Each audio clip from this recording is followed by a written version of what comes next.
deep like that.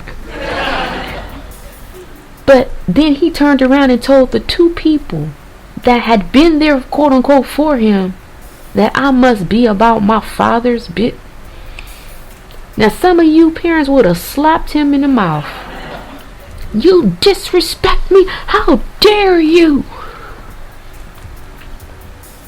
And see, look at it from a physical perspective. God went away, right? God was never, quote unquote, in the picture. So God was the biological father. Joseph was the stepfather. And then Joseph could have got angry because he did all the work, but God was getting all the oh! Y'all, that ain't me. That ain't me. That download didn't come from me. That's deep. I don't think I ever seen. Have you ever heard or seen anything in the Bible where Jesus and Joseph, other than the fact that Jesus was a carpenter, so we assumed, oh, he taught him how to do his trade.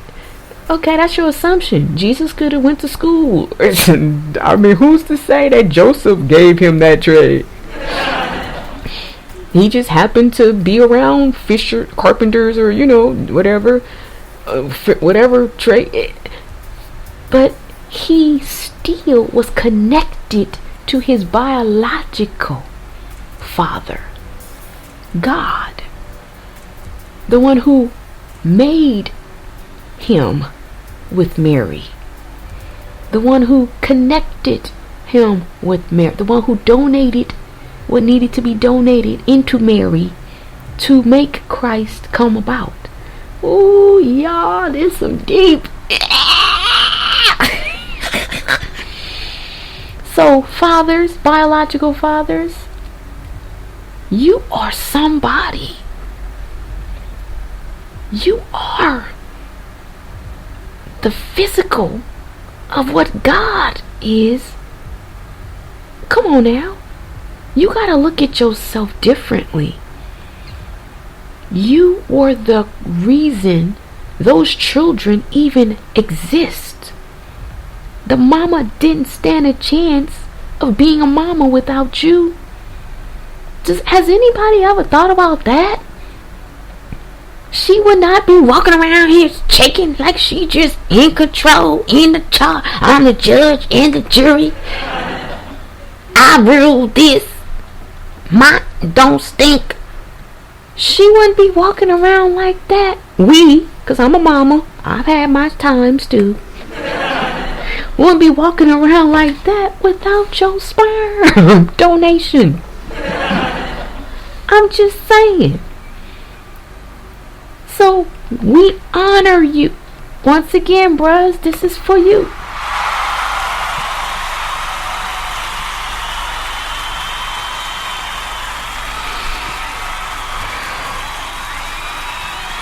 We have to change our perspective, change our views on things. Get out your feelings, get out your emotions, get out your anger, because that's not serving you. That's not helping you. It's not helping you. It's not helping the kids. It's not helping your future. None of that. Your health. None of that. Get out of that. And look at the fact, what's done is done, and you can't change it. So now you just got to move on from where you are. I have no problems with my son's father, as far as I'm gonna be honest, I've never personally had a problem with him or my thoughts about him as a father toward my son. Now, my opinion of him toward me is a whole different, but that's not the topic of discussion, so we're not gonna go there. But even that, I have grown and developed in that. And I understand. And I give him grace. I give him mercy. Because he's a man. He's human. Right? See, it was my thoughts of him. What I wanted from him. Which he was not placed in my life to even give me. He was not capable. No man, No other woman is capable of giving us what we are trying to get from the person we're trying to get it from. That's not their job. That's not their intent. That's not why God placed them in your life. If you have negative emotion about anybody in your life right now, it is because you are fighting yourself from learning a lesson that they were put there to teach you. And it's not them trying to teach you. It's God placing them there to grow you up in an area where you are still a babe and lacking. That is why they are placed in your life. That is why God allows us to interact with certain situations. People cutting you off on the street. People throwing stuff on your grass. Anytime that negative emotions hit you right there in the gut of your you feel that fire rise up within you. That is not for you to spew it on the person you are looking at, who may have done the act, or who is the first person you see after the act is done, right? Your mama done made you mad at home. Now you on the street pissed off at every car and driver that's driving regular, but in your opinion they driving slow because you mad, right? It's not for you to spew that negativity to others around you. It's for you. Anytime that negativeness hits your gut, it's for you to stop and say, all right, Lock, what's going on with you? What's up? What is this really about? What lesson do I need to get out of this? And 9 times out of 10 is to show grace and to realize that one day you gonna do something stupid and you gonna need somebody to have this same grace on you. That's why you don't have no grace from other people. That's why you got haters, quote unquote. That's why everybody jealous of you, because of your attitude when the shoe is on the other foot.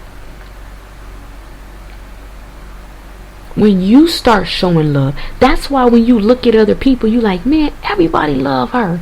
Like, she always gets support from people. And that's because she always puts that out. So she's gonna always get that back. Man, him and his baby, man, he always, it seems like he always get to see his kids, and that's because he thinking positive and he putting out good vibes and good energy toward the baby mama. He doing stuff that he not thinking about her the way you thinking about yours. He not down and depressed about his situation. He done sucked it up. He done took responsibility. There's one I'm not gonna give them no prize because they ain't paying me, so I ain't naming them. But it's one family in the celebrity, field. We all know who they are, and they co-parent like G's, like champs. The baby mamas, the new mama, the new wife, they all come together. Like the two women be having sleepovers and parties, and the man is cool with everybody. Like, it's humanly unexplainable and impossible, but they have tapped into it. And I see it differently now. Before I was like, man, that's all Hollywood. That ain't real. They acting. Because where I was with mine. But see, now it's possible because I'm getting there daily. I don't have no problems with my son's father. He don't have no problems with me. We're both maturing. We're both learning. I'm going to always be partial and say I mature a lot faster than him. And I'll tell him that to his face, so I ain't scared. That's the good thing, y'all. After you leave a person, you can just say whatever you want to say and you don't care. I be doing him a job, y'all. He just be looking at me. I love him. I be like, David, look at your daddy. Look at your daddy.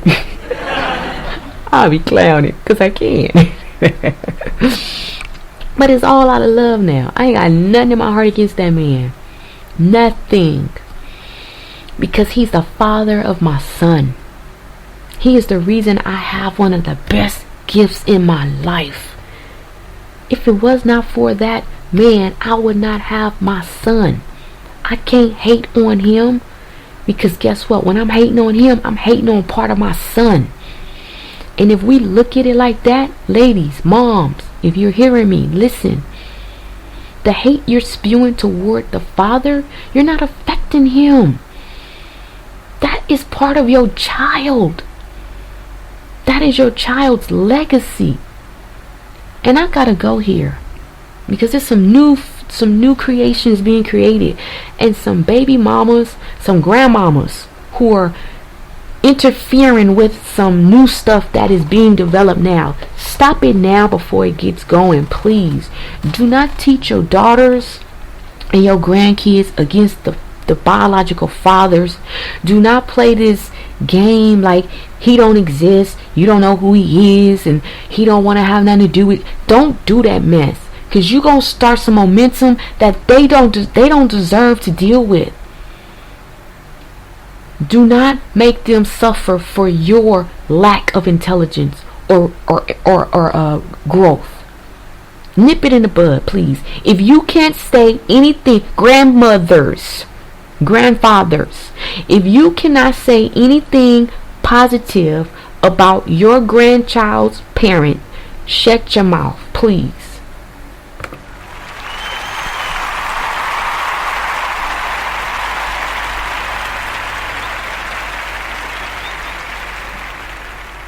Point blank. Aunties, uncles, cut all y'all. Leave it alone. Mind your business. You got enough of your own issues to deal with. You got enough of your own skeletons to. Cause I'm gonna tell you, I didn't find out I had a sister until I was darn near 40 years old, y'all. But guess what? The adults in our life knew about us. Me and my sister didn't know about each other, but the adults knew. And that's a. I almost cussed. My sister said for me though, but I can't. My husband told me not to be cussing, so I can't say it. But that's a darn shame. That you know who the real father is of these babies, and y'all got them thinking it's another man. God is not pleased with this mess.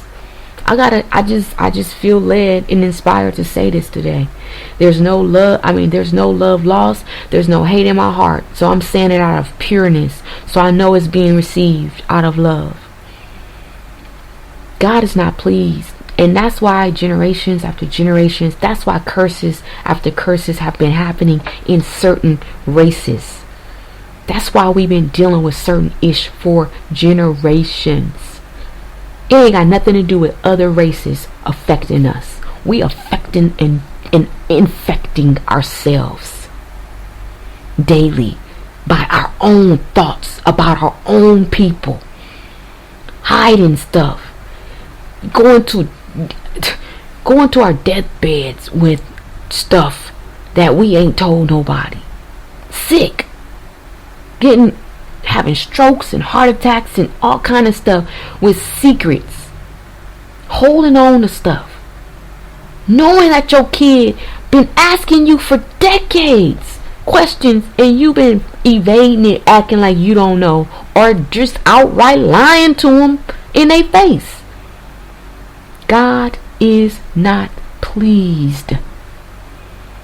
I don't care who you are. I don't care what your title is. I don't care how popular you are. I don't care how successful you are. You wrong as two left shoes. And on that note, I'm going to take a break because it's getting a little deep. But it got to be said. Somebody got to say it. Let me find some joyful music real quick.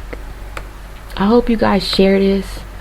Because we gotta heal. And I'm just keeping it real. I'm talking to my people. My African American black families. I'm talking to us. It ain't the white man's job to heal us. It ain't the white woman's job to help you. It ain't the Asian's responsibility to sow into us.